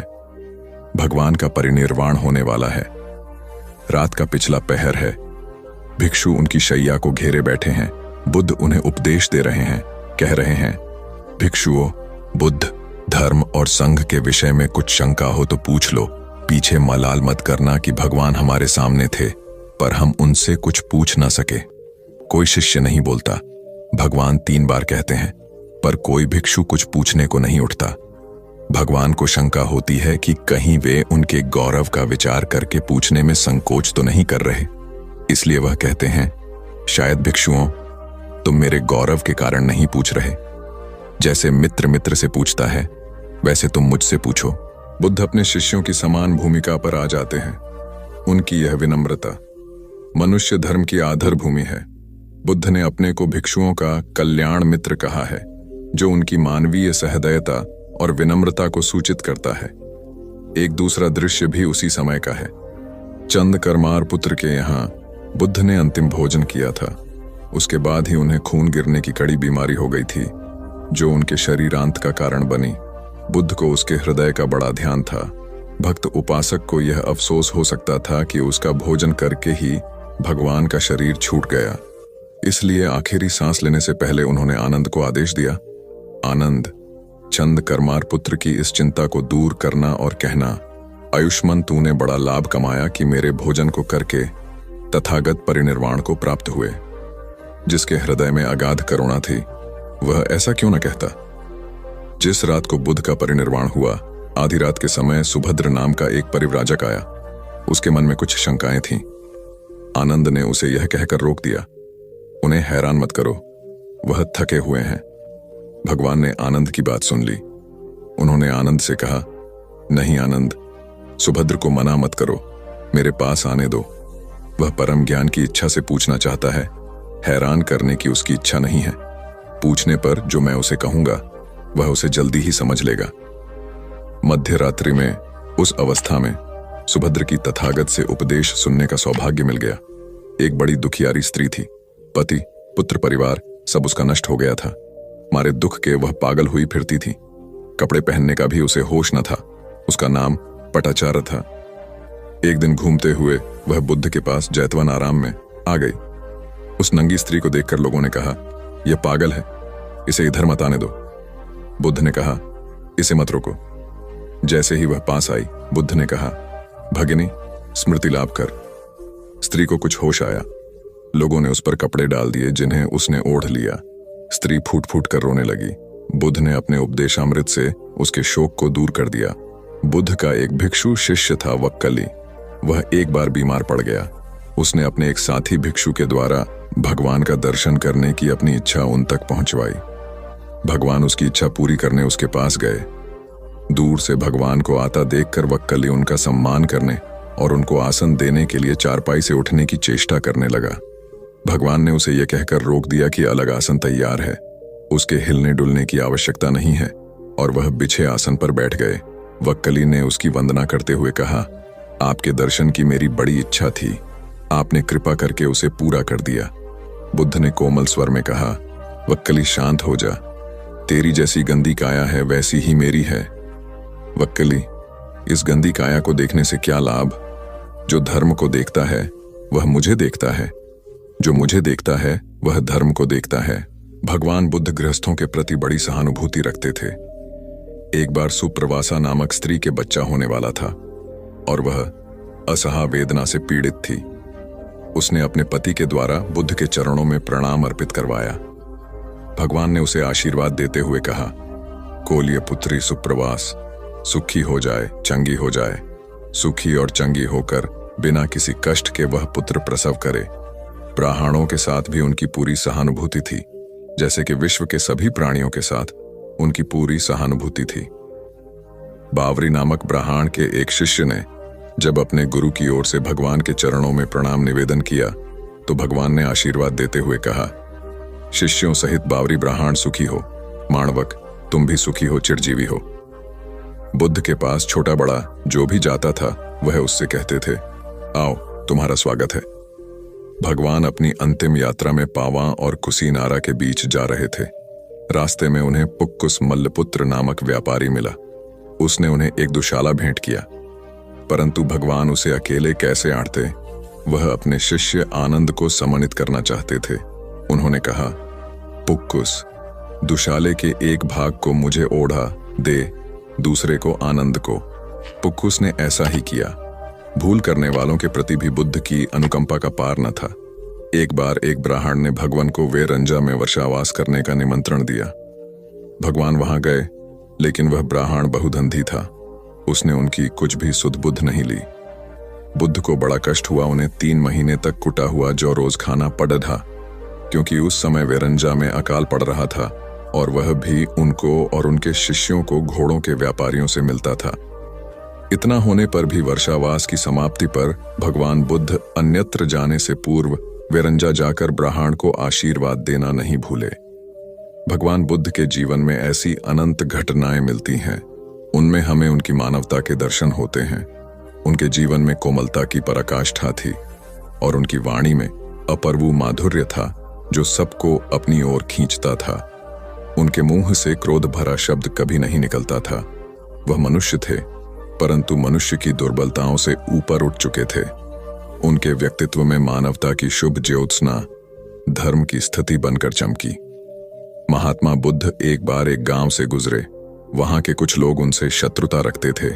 उन्होंने उन्हें रास्ते में घेर लिया, बेतहाशा गालियां देकर अपमानित करने लगे। बुद्ध सुनते रहे। जब वे थक गए तो बोले, आपकी बात पूरी हो गई हो तो मैं जाऊं। वे लोग बड़े हैरान हुए। उन्होंने कहा, हमने तो तुम्हें गालियां दी, तुम क्रोध क्यों नहीं करते? बुद्ध बोले, तुमने देर कर दी। अगर 10 साल पहले आए होते तो मैं भी तुम्हें गालियां देता। तुम बेशक मुझे गालियां दो, लेकिन मैं अब गालियां लेने में असमर्थ हूं। सिर्फ देने से नहीं होता, लेने वाला भी तो चाहिए। जब मैं पहले गांव से निकला था तो वहां के लोग भेंट करने मिठाइयां लाए थे, लेकिन मैंने नहीं ली क्योंकि मेरा पेट भरा था। वे उन्हें वापस ले गए। बुद्ध ने थोड़ा रुककर कहा, जो लोग मिठाइयां ले गए उन्होंने मिठाइयों का क्या किया होगा? एक व्यक्ति बोला, अपने बच्चों, परिवार और चाहने वालों में बांटी होंगी। बुद्ध बोले, तुम जो गालियां लाए हो उन्हें मैंने नहीं लिया। क्या तुम इन्हें भी अपने परिवार और चाहने वालों में बांटोगे? बुद्ध के सारे विरोधी शर्मिंदा हुए और वे बुद्ध के शिष्य बन गए। एक बार महात्मा बुद्ध किसी गांव में गए। वहां एक स्त्री ने उनसे पूछा कि आप तो किसी राजकुमार की तरह दिखते हैं, आपने युवावस्था में गेरुआ वस्त्र क्यों धारण किया है? बुद्ध ने उत्तर दिया कि मैंने 3 प्रश्नों के हल ढूंढने के लिए संन्यास लिया है। बुद्ध ने कहा, हमारा शरीर युवा और आकर्षक है, लेकिन यह वृद्ध होगा, फिर बीमार होगा और अंत में यह मृत्यु को प्राप्त हो जाएगा। मुझे वृद्धावस्था, बीमारी और मृत्यु के कारण का ज्ञान प्राप्त करना है। बुद्ध की बात सुनकर स्त्री बहुत प्रभावित हो गई और उसने उन्हें भोजन के लिए आमंत्रित किया। जैसे ही ये बात गांव के लोगों को मालूम हुई तो सभी ने बुद्ध से कहा कि वे उस स्त्री के यहां न जाएं, क्योंकि वह स्त्री चरित्रहीन है। बुद्ध ने गांव के सरपंच से पूछा कि क्या यह बात सही है। सरपंच ने भी गांव के लोगों की बात में सहमति जताई। तब बुद्ध ने सरपंच का एक हाथ पकड़कर कहा कि अब ताली बजाकर दिखाओ। इस पर सरपंच ने कहा कि यह असंभव है, एक हाथ से ताली नहीं बज सकती। बुद्ध ने कहा कि ठीक इसी प्रकार कोई स्त्री अकेले ही चरित्रहीन नहीं हो सकती है। यदि इस गांव के पुरुष चरित्रहीन नहीं होते तो वह स्त्री भी चरित्रहीन नहीं होती। गांव के सभी पुरुष बुद्ध की ये बात सुनकर शर्मिंदा हो गए। भगवान गौतम बुद्ध अपने शिष्यों को किसी न किसी माध्यम से शिक्षा देते रहते थे। एक बार महात्मा बुद्ध जब अपने शिष्यों को शिक्षा दे रहे थे तो उन्होंने हाथ में एक रस्सी पकड़कर उसमें बहुत सी गांठें दी। उसके पश्चात महात्मा बुद्ध ने वहां पर उपस्थित शिष्यों से प्रसन्न पूछा, क्या यह रस्सी वैसी ही है जैसी गांठें लगाने से पहले थी? एक शिष्य ने महात्मा बुद्ध के प्रश्न का उत्तर दिया। वह कहने लगा कि गुरुजी, एक दृष्टिकोण से देखें तो यह रस्सी वैसी ही है जैसी पहले थी, लेकिन अगर दूसरे दृष्टिकोण से देखें तो रस्सी में 3 गांठें पड़ चुकी हैं। इसलिए देखने में इसका स्वरूप कुछ बदल चुका है, लेकिन एक सत्य यह भी है कि बाहर से देखने पर चाहे इसका स्वरूप बदल चुका है, लेकिन भीतर से इसके बुनियादी रूप से यह पहले के जैसी ही है। शिष्य का उत्तर सुनकर महात्मा बुद्ध संतुष्ट हो गए। उसके पश्चात महात्मा बुद्ध ने कहा, मैं रस्सी की इन गांठों को खोल देता हूं। महात्मा बुद्ध रस्सी के दोनों सिरों को पूरी ताकत से खींचने लगे। फिर उन्होंने शिष्यों से प्रश्न किया कि क्या इससे गांठें खुल जाएंगी? इस शिष्य ने तुरंत उत्तर दिया, नहीं नहीं, इससे तो गांठें और अधिक कस जाएंगी। यह सुनकर महात्मा बुद्ध ने पुनः एक प्रश्न किया, इन गांठों को खोलने का क्या समाधान होना चाहिए? शिष्य तुरंत बोला, गुरुजी, हमें इन गांठों को ध्यान से देखना चाहिए कि इसकी गांठें कैसे लगाई गई हैं। उसके पश्चात इनको खोलने का प्रयत्न करना चाहिए। शिष्य का उत्तर सुनकर महात्मा बुद्ध मुस्कुराते हुए बोले कि जीवन का यही सूत्र मैं आप लोगों को समझाना चाहता हूं। आप जीवन में जब कभी भी किसी समस्या में फंसे तो सबसे पहले उस समस्या का कारण ढूंढें और फिर उसका निवारण करें। व्यवहारिक जीवन में लोग समस्या का कारण जाने बिना ही उसका समाधान ढूंढने की कोशिश करते हैं, जिस कारण उनको उचित परिणाम नहीं मिल पाता। महात्मा बुद्ध शिष्य को कहने लगे कि बहुत से लोग मुझसे पूछते हैं कि आपने क्रोध को कैसे समाप्त करें, लेकिन कभी किसी ने यह नहीं पूछा कि मुझे क्रोध क्यों आता है। ऐसे ही लोग मुझसे पूछते हैं कि अहंकार को कैसे समाप्त करूं, लेकिन कोई यह जानने की कोशिश नहीं करता कि आखिर अहंकार का बीज उनके अंदर कैसे उत्पन्न हुआ। जैसे रस्सी में गांठें लगाने के बाद भी उसका वास्तविक स्वरूप नहीं बदलता, वैसे ही व्यक्ति में चाहे जैसे भी अवगुण पैदा हो जाए, उसके अंदर की अच्छाई कभी समाप्त नहीं होती। जैसे हम धैर्य से रस्सी की गांठों को ध्यान से देखकर खोल सकते हैं, वैसे ही जीवन में आने वाले विकारों और समस्याओं का हल हम ढूंढ सकते हैं। अगर जीवन में किसी भी तरह की कोई समस्या उत्पन्न हुए है तो उसके कारण को ध्यान से समझने पर उसका निवारण भी स्वतः मिलने लगते हैं। दुनिया में जो तरक्की हो रही है या देश में कोई तरक्की करता है तो उसे जरूर देखना चाहिए, चाहे घर की टीम हो या बाहरी लोगों को मिलाकर बनाई हुई हो। जहां जहां अच्छे समूह बन गए वहां वहां तरक्की हो गई। ऐसा ही देखा गया है। आपके आसपास जितने लोग तरक्की पसंद हैं वो मिलकर ही काम करते होंगे, उनका टीम वर्क अच्छा होगा। एक परिवार था, वो गरीब था, खाने को कुछ नहीं था। काफी सोचा कि काम मिले, मगर काम नहीं मिला। 2 बच्चे थे, बीबी थी। एक दिन उन्हें विचार आया कि इस गांव में काम मिलना मुश्किल है, चलो कहीं और चलते हैं। इस इरादे से वे एक दिन गांव छोड़कर चल दिए। रात का समय था, रास्ता भी जंगली था। सोचा वृक्ष के नीचे रात गुजारी जाए। आदमी ने अपने एक लड़के को लकड़ी चुनने तथा दूसरे को पानी लाने के लिए भेज दिया तथा बीवी को चूल्हा बनाने के लिए कहा और उसने जगह साफ कर दी। चारों ने अपने अपने काम कर लिए। चूल्हा जलाया गया, पानी गर्म होने लग गया। वृक्ष के ऊपर हंस रहता था। वो सोचने लगा, ये कैसा मूर्ख है, इन्होंने चूल्हा तो जला दिया मगर इनके पास पकाने को तो है ही नहीं कुछ भी।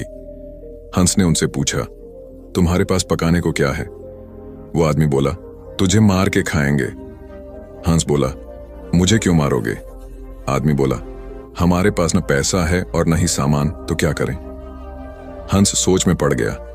इन्होंने चूल्हा भी जला लिया है, सब कर्मशील हैं, मुझे तो ये खा ही जाएंगे। तो हंस बोला, अगर मैं आपको धन दे दूं तो मुझे छोड़ दोगे?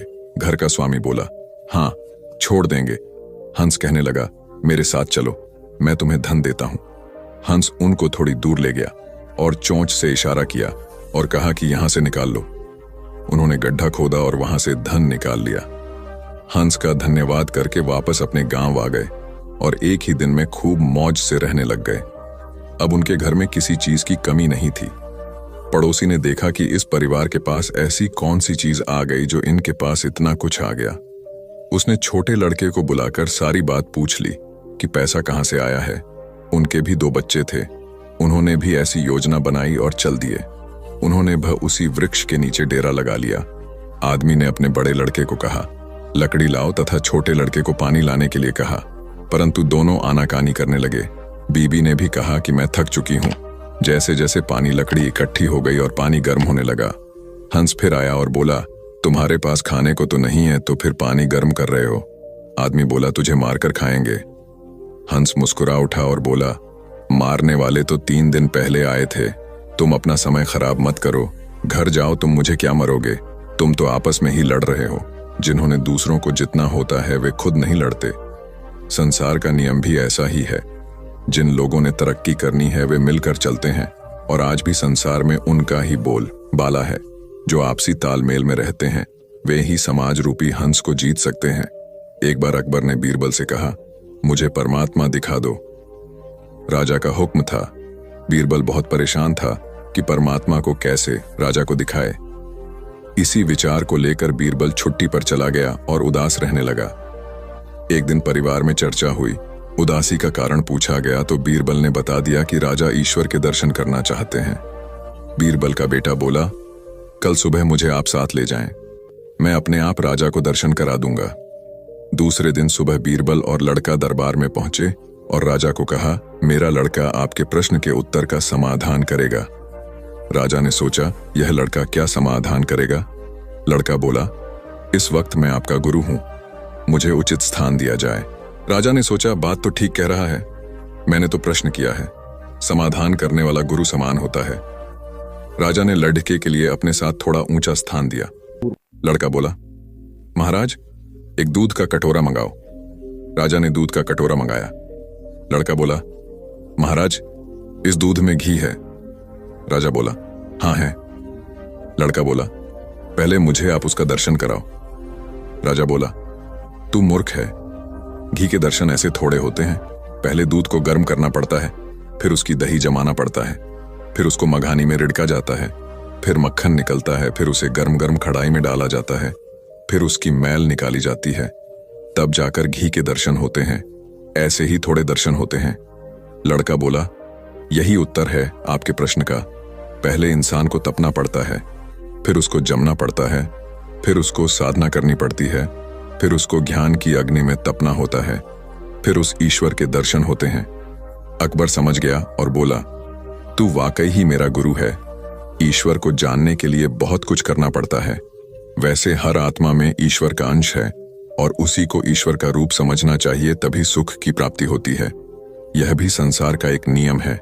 एक बालक अभी पूरे 2 साल का भी नहीं हुआ था कि उसके पिता की मृत्यु हो गई। ऐसी कठिन परिस्थिति में उसकी मां उसे लेकर अपने मायके में रहने लगी। सभी उसे नन्हा कहकर पुकारते थे। छोटे से कद का बालक शारीरिक रूप से दुर्बल था, किंतु मानसिक रूप से अत्यंत मेधावी। उसे जो कुछ भी कहा या सिखाया जाता वह बड़े मनोयोग से उसे ग्रहण करता था। धीरे धीरे दिन बीतते गए और बालक 6 वर्ष का हो गया। एक बार वह अपने कुछ मित्रों के साथ मिलकर किसी बाग में फूल तोड़ने पहुंचा। वह बालक और उसके सभी फल तोड़ने लगे। तभी माली आ गया। उस बालक के सभी मित्र भाग गए, लेकिन वह माली की पकड़ में आ गया। माली ने उसे डंडे से पीटना शुरू किया। नन्हा मार खाता रहा और फिर धीमी आवाज में माली से बोला, मेरे पिता इस दुनिया में नहीं है, इसलिए तुम मुझे इस तरह मार रहे हो। बालक की बात सुनकर माली का हाथ रुक गया।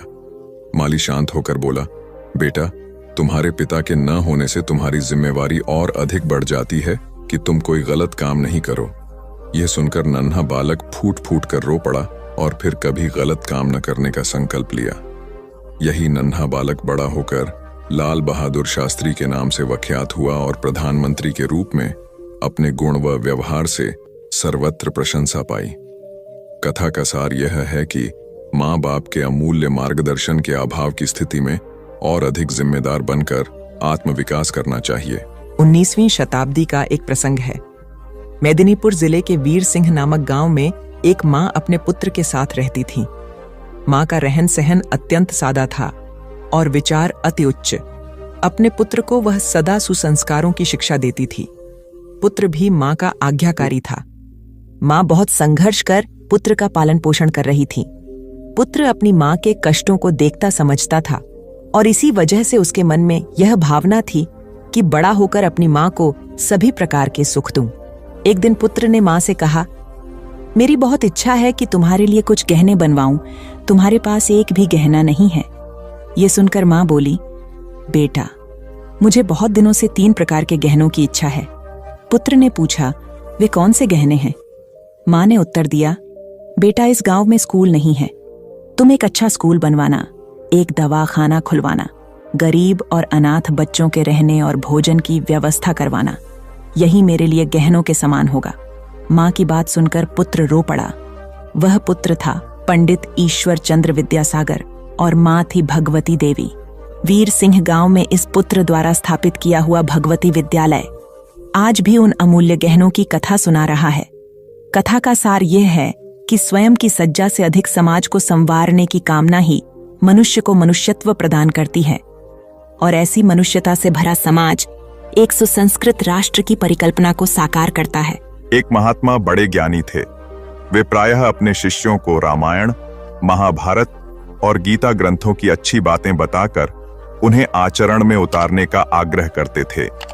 प्रतिदिन संध्या को वे प्रवचन करते और श्रोताओं को इन धर्म ग्रंथों की कथाएं व दृष्टांत सुनाकर उनमें सदाचार जागृत करने का प्रयास करते थे। स्वयं महात्मा जी का आचरण भी तदनुकूल ही था। वे कंदमूल खाते, कभी किसी वस्तु की इच्छा न करते थे। धन संग्रह में उनकी कदापि रुचि नहीं थी। यदि कोई शिष्य अथवा श्रोता श्रद्धापूर्वक उन्हें कुछ भेंट करता तो वे तत्क्षण उसे किसी जरूरतमंद को दान कर देता। प्रवचन के पश्चात लोगों के प्रश्नों व जिज्ञासुओं का भी महात्मा जी समाधान करते। वे प्रायः रामायण आदि ग्रंथों से शिक्षा ग्रहण करने की बात कहते थे। एक दिन किसी व्यक्ति ने उनसे प्रश्न किया, महात्मा जी, रामायण को सही माना जाए या गलत?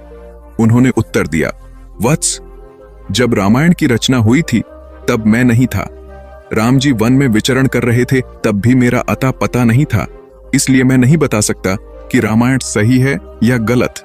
मैं तो सिर्फ इतना बता सकता हूं कि इसके अध्ययन एवं इससे मिलने वाली शिक्षा से सुधर कर मैं आज इस स्थिति में हूं। चाहो तो तुम भी इसका प्रयोग कर अपना जीवन बेहतर बना सकते हो। सार यह है कि धर्म ग्रंथ व नीति ग्रंथ तर्क का विषय नहीं होते, उनमें सतोमुखी जीवन के तत्व होते हैं। अतः उनसे अपने जीवन को सार्थकता देने की शिक्षा ग्रहण करनी चाहिए, न कि उन्हें तर्क की कसौटी पर कसना चाहिए। उपन्यासकार डा क्रोनिन अत्यंत निर्धन थे। पुस्तकों की रॉयल्टी या तो प्रकाशक हड़प जाते अथवा क्रोनिन को उनके हक से कम 2 क्रोनिन बहुत सीधे थे। प्रकाशकों से लड़ाई कर अपना हक लेना उन्हें नहीं आता था। अतः गरीबी में उनका जीवन बीत रहा था। इसी गरीबी में जैसे तैसे उन्होंने चिकित्सा की पढ़ाई पूर्ण की और डॉक्टर बन गया। जब वे चिकित्सा के क्षेत्र में आए तो कुछ लोगों ने उन्हें इसके जरिए पैसा कमाने का तरीका बताया। वे लोगों की बातों में आकर मरीज से मोटी फीस वसूलने लगे। वे किसी भी निधन पर दया नहीं करता और पूरा चिकित्सा खर्च लेते। यह देखकर क्रोनिन की पत्नी बहुत दुखी हुई। वे अत्यंत दयालु थीं। पति की गरीबों के साथ यह निर्दय देख एक दिन वे बोली, हम गरीब ही ठीक थे, हमसे कम दिल में दया तो थी। उस दया को खोकर तो हम कंगाल हो गए, अब मनुष्य ही नहीं रहे। पत्नी की मर्मस्पर्शी बात सुनकर डा क्रोनिन को आत्मबोध हुआ और उन्होंने अपनी पत्नी से कहा, तुम सच कह रही हो। व्यक्ति धन से नहीं मन से धनी होता है। तुमने सही समय पर सही राह दिखाई, अन्यथा हम अमानवीयता की गहरी खाई में गिर जाते तो कभी उठ ही नहीं पाते। कथा का निहितार्थ यह है कि जब मनुष्य अपनी मानवीयता की मूल पहचान से डिगने लगता है तो सामाजिक नैतिकता तो खंडित होती ही है, वह स्वयं भी भीतर खोखला हो जाता है, क्योंकि ऐसा उनकी पवित्र संस्कारशीलता बलि चढ़ चुकने के बाद ही होता है। बौद्ध धर्म का व्यापक प्रचार प्रसार हो चुका था। अनेक बौद्ध मठ स्थापित हो चुके थे। सभी मठों में योग्य आचार्य व कुलपित की नियुक्ति की जानी थी, ताकि वे बौद्ध धर्म के समुचित प्रसार में अपनी महती भूमिका निभा सकें। आचार्य व कुलपति की नियुक्ति में उनके ज्ञान और विवेक के अतिरिक्त उनकी परहित रुचि को भी विशेष रूप से परखा जाता था, क्योंकि मठ सामूहिक हितों को प्रमुखता देते थे। एक बड़े बौद्ध मठ के लिए योग्य कुलपति की नियुक्ति उन दिनों चर्चा का विषय थी। उस बौद्ध मठ के आचार्य ज्ञान और विवेक के धनी मोदगल्यायन थे। कुलपति पद के लिए 3 उम्मीदवार थे और तीनों ही योग्य थे, किंतु चुनाव तो एक का ही करना था। अतः तीनों की परीक्षा लेने के लिए तीनों को जंगल में भेजा गया। आचार्य मोदगल्यायन उनकी परीक्षा लेने के लिए पहले ही जंगल में पहुंच गए। उन्होंने मार्ग में कांटे बिछा दिए। संध्या होने तक तीनों उम्मीदवार भी वहां आ पहुंचे। मार्ग में कांटे देखकर तीनों रुके। एक ने कुछ सोचकर अपना रास्ता बदल लिया, दूसरे ने कांटों पर से कूदकर रास्ता पार किया, तीसरा मार्ग से कांटे हटाने लगा ताकि मार्ग दूसरों के लिए निष्कंटक बन जाए। आचार्य मोदगल्यायन ने छुपकर यह देखा। यह सब देखकर आचार्य मोदगल्यायन ने इस तीसरे उम्मीदवार को यह कहते हुए कुलपित घोषित किया कि मठ में सत्प्रवृत्तियों को परंपरा वही डाल सकेगा जो सभी का ध्यान रख सके और अपने आचरण से प्रेरणा देने की क्षमता रखता हो। कथा का सार यह है कि निजी हितों पर सामूहिक हितों को वरीयता देने वाला ही सच्चा नेतृत्व करता होता है। एक गुरु और शिष्य तीर्थाटन हेतु जा रहे थे। चलते चलते शाम घिर आई तो दोनों एक पेड़ के नीचे रात्रि विश्राम के लिए रुक गए। गुरुजी रात्रि में मात्र 3-4 घंटे ही सोते थे, इसलिए उनकी नींद जल्दी पूर्ण हो गई। वे शिष्य को जगाए बिना दैनिक कार्यों से निवृत्त हो पूजा पाठ में लग गए। इसी बीच उन्होंने एक विषधर सर्प को अपने शिष्य की ओर जाते देखा। चूंकि गुरुजी पशु पक्षियों की भाषा समझते थे, इसलिए उन्होंने सर्प से प्रश्न किया, सोए हुए मेरे शिष्य को डसने का प्रयोजन है? सर्प ने उत्तर दिया, महात्मन, आपके शिष्य ने पूर्व जन्म में मेरी हत्या की थी। मुझे उससे बदला लेना है। अकाल मृत्यु होने पर मुझे सर्प योनि मिली है। मैं आपके शिष्य को डसकर उसे भी अकाल मृत्यु दूंगा। क्षण भर विचार के उपरांत गुरुजी बोले, मेरा शिष्य अत्यंत सदाचारी व होनहार होने के साथ ही अच्छा साधक भी है। फिर तुम उसे मरकर विश्व को उसके ज्ञान और प्रतिभा से क्यों वंचित कर रहे हो? स्वयं भी इस कार्य से मुक्ति नहीं मिलेगी। किंतु सर्प का निश्चय नहीं बदला। तब गुरुजी ने एक प्रस्ताव को रखते हुए कहा, मेरे शिष्य की साधना अभी अधूरी है। उसे अभी इस क्षेत्र में बहुत कुछ करना है, जबकि मेरे लक्ष्य पूर्ण हो चुके हैं। मेरे नाश में किसी की हानि नहीं है, अतः उसके स्थान पर मुझे 10 लो। गुरु का यह स्नेह देखकर सर्प का हृदय परिवर्तन हो गया और वह उन्हें प्रणाम कर वहां से चला गया। वस्तुतः गुरु की गुरुता न केवल शिष्य को ज्ञान देने में, बल्कि उसे पूर्ण परिपक्व होने तक उसकी रक्षा करने में निहित है।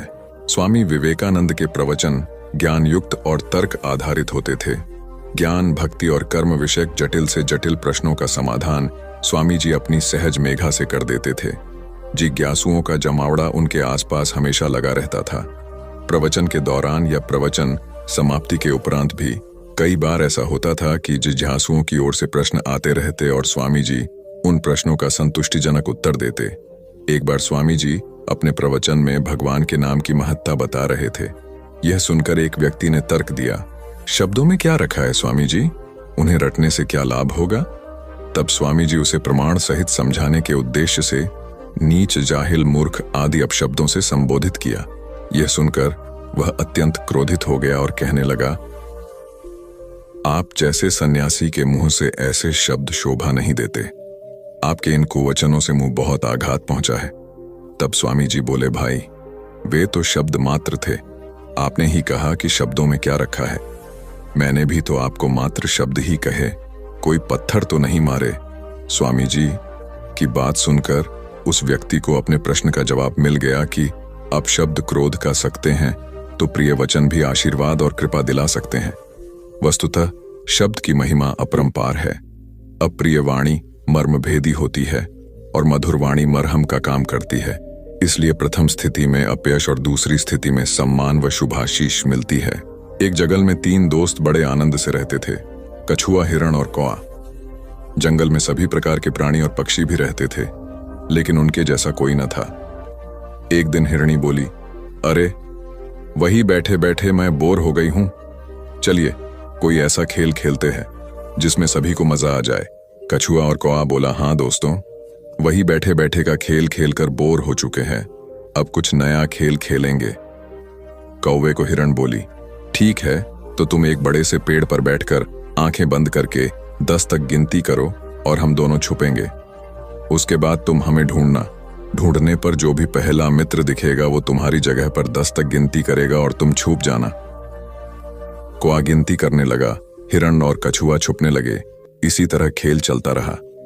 जब खेल खेल कर तीनों मित्र थक गए तब एक जगह बैठकर बातें करने लगे। उतने में एक शिकारी वहां से गुजर रहा था।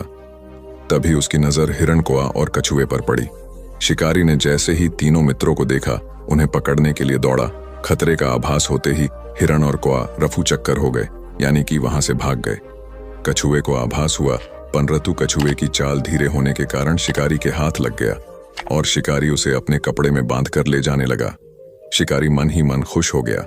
हिरण नहीं तो कछुआ ही सही, रात का तो प्रबंध हो गया, यह कहकर वहां से जाने लगा। उधर हिरण और कौआ अपने मित्र को ऐसे शिकारी के कैद में देखकर दुखी होने लगे। तभी शिकारी भोजन में कछुए को खाने वाला है। यह सुनकर हिरण और कौवे ने एक योजना बनाई। कौवे ने हिरण को कहा कि जैसे ही शिकारी यहां से जब जाने लगेगा तब तुम उसके सामने जाना। जब शिकारी तुम्हें देखेगा तो अपनी पोटली जमीन पर रखकर तुम्हें पकड़ने के लिए जैसे ही दौड़ेगा, मैं जमीन पर रखी हुई पोटली पकड़कर उड़ जाऊंगा और तुम वहां से भाग जाना। जैसे ही शिकारी वहां से जाने लगा, हिरनी उसके सामने आ गई। शिकारी ने हिरनी को पकड़ने के लिए पोटली जैसे ही जमीन पर रखी, कौआ अपनी चोंच में पोटली पकड़कर उड़ गया। शिकारी हिरण को पकड़ने के लिए दौड़ा और पीछे मुड़कर देखा, कौआ पोटली चोंच में पकड़कर उड़ रहा था और इधर हिरण पलक झपटे ही भाग गई। शिकारी निराश होकर घर लौट गया। कौवे ने पोटली को महफूज जगह पर रखा और कछुए को शिकारी के चंगुल से आजाद कराया और तीनों मित्र आनंद से रहने लगे। इससे हमें यह सीख मिलती है कि असली दोस्ताना वही जो समय पर काम आए। एक किसान था जिसके 2 बेटे थे। वह बहुत ही आलसी और निकम्मे थे। वह अपने पिता को कामकाज में हाथ बटाने के बजाय आलस किया करते थे, इधर उधर घूमते फिरते थे। किसान को अपने बेटों की बहुत फिक्र थी। वह सोचते थे कि मेरे मरने के बाद इनका क्या होगा, ये अपना पेट कैसे भरेंगे, अपने परिवार को कैसे संभाल पाएंगे। एक दिन किसान की हालत बहुत ही गंभीर थी, कहने का मतलब किसान मरने की हालत में था। तभी किसान ने अपने दोनों बेटों को बुलाकर उनसे कहा कि हमारे खेत में एक खजाना गड़ा हुआ है, लेकिन वह किस जगह है उसकी जानकारी मुझे भी नहीं है, लेकिन खोदने के बाद तुम्हें वो खजाना मिल जाएगा। इतना कहकर किसान भगवान को प्यारे हो गए।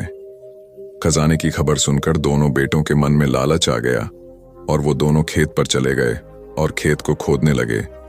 खजाने के लालच में कुछ ही दिनों में पूरे खेत को खोदने के बाद वह घर जाकर बैठ गए और वह अपने पिता को कोसने लगे। इसी तरह कुछ महीने बीत गए और वर्षा ऋतु का आगमन हुआ। किसान के बेटों के पास पेट भरने के लिए सिर्फ एक ही जरिया था, वो थी खेती। तब बाकी किसानों की तरह किसान के बेटों ने खेत में बीज बोने शुरू कर दिए। वर्षा का पानी पाकर वह बीज अंकुरित हुए और देखते ही देखते खेत लहराने लगे। ऐसा लग रहा था कि हवा के झोंके से लहरा रहे थे। यह देखकर किसान के बेटे बहुत खुश हो गए। उनको समझ आ गया कि परिश्रम ही सच्चा धन होता है और वो उसी तरह से अपने पिता के शब्दों का मोल भी समझ गए और अपने कामकाज में लग गए। यही कहानी आज हम सबकी भी है। मित्रों, इसी पेड़ की तरह हमारे माता पिता भी होते हैं। जब हम छोटे होते हैं तो उनके साथ खेलकर बड़े होते हैं और बड़े होकर उन्हें छोड़कर चले जाते हैं और तभी वापस आते हैं जब हमें कोई जरूरत होती है। धीरे धीरे ऐसे ही जीवन बीत जाता है। हमें पेड़ रूपी माता पिता की सेवा करनी चाहिए, ना कि सिर्फ उनसे फायदा लेना चाहिए। इस कहानी में हमें दिखाई देता है कि उस पेड़ के लिए वह बच्चा बहुत महत्वपूर्ण था और वह बच्चा बार बार जरूरत के अनुसार उस सेब के पेड़ का उपयोग करता था, ये सब जानते हुए भी कि वह उसका केवल उपयोग ही कर रहा है। इसी तरह आजकल हम भी हमारे माता पिता का जरूरत के अनुसार उपयोग करते हैं और बड़े होने पर उन्हें भूल जाते हैं। हमें हमेशा हमारे माता पिता की सेवा करनी चाहिए, उनका सम्मान करना चाहिए और हमेशा, भले ही हम कितने भी व्यस्त क्यों ना हो, उनके लिए थोड़ा समय तो भी निकलते रहना चाहिए। एक समय की बात है, एक बार गौतम बुद्ध अपने शिष्यों के साथ बैठे हुए थे। तभी वहां एक व्यक्ति आया जो बहुत क्रोध में था और गौतम बुद्ध के पास आकर बहुत भला बुरा कहने लगा। गौतम बुद्ध के शिष्यों को बहुत गुस्सा आया, पर गौतम बुद्ध एकदम शांत थे। वह व्यक्ति वहां से चला गया। फिर अगले दिन वह दोबारा आ गया। और आज तो वह और भी ज्यादा गुस्से में था और गौतम बुद्ध को और भी बुरा कहने लगा। परंतु आज भी गौतम बुद्ध एकदम शांत थे और मुस्कुरा रहे थे। पर गौतम बुद्ध के शिष्यों को बहुत गुस्सा आया। वह व्यक्ति कुछ देर चिल्लाता रहा, फिर चला गया। अगले दिन वह व्यक्ति फिर आया और आज तो हद ही कर दी उसने। आकर गौतम बुद्ध को गाली देने लगा। गौतम बुद्ध के शिष्यों को बहुत गुस्सा आया, परंतु आज भी गौतम बुद्ध एकदम शांत थे। इतना कुछ चलता रहा और बुद्ध मुस्कुरा रहे थे। यह क्रम कुछ दिन चलता रहा, फिर उस व्यक्ति ने आना छोड़ दिया। तब उनके एक शिष्य ने पूछा, गुरुजी, आप चाहते तो पहले दिन ही उस व्यक्ति को भगा सकते थे, पर आपने ऐसा क्यों नहीं किया? तब गौतम बुद्ध ने बड़ी नम्रता से कहा, अगर कोई व्यक्ति हमें कोई उपहार दे और हम उसे लेने से मना कर दे तो वह व्यक्ति क्या करेगा? शिष्य ने कहा, वह व्यक्ति अपना उपहार लेकर लौट जाएगा। तब गौतम बुद्ध ने कहा, मैंने भी ऐसा ही किया। उस व्यक्ति ने मुझे उपशब्द रूपी उपहार दिया, मैंने उसे लेने से मना कर दिया, मतलब उस पर कोई भी प्रतिक्रिया नहीं दी, तो व्यक्ति अपने वह अपशब्द वापस लेकर लौट गया। एक व्यक्ति की 3 साल की बेटी थी। एक दिन उस व्यक्ति ने देखा कि उसकी बेटी उसके एक बहुत सुंदर और महंगे गोल्ड पैकिंग पेपर से एक बॉक्स को लपेट रही थी। ये देखकर उस व्यक्ति को बहुत गुस्सा आया है। उसने अपनी बेटी को बहुत डांटा, तुमने मेरे इतनी कीमती पेपर को बेकार कर दिया, वो भी बिना किसी मतलब के। तुम इसे अच्छे काम के लिए उपयोग करती तो अच्छा लगता, पर तुमने एक बेकार से डिब्बे को उसमें लपेट दिया। कुछ दिन बीते, दिवाली का दिन आया। उस व्यक्ति ने अपनी बेटी को गिफ्ट दिया। बेटी ने भी वही सुंदर सा गोल्डन बॉक्स पापा को दिया। उसके पापा पहले तो उसे देखकर बहुत खुश हुए, पर जैसे ही उन्होंने उस डिब्बे को खोला वह खाली था। यह देखकर उस व्यक्ति ने अपनी बेटी को घूरा और कहा, क्या तुम्हें इतना भी नहीं पता कि किसी को खाली डिब्बा नहीं देते? लड़की कुछ देर शांत रही, फिर बोली, पापा, यह डिब्बा खाली नहीं है, मैंने इसमें बहुत सारे किस आपके लिए रखे हैं।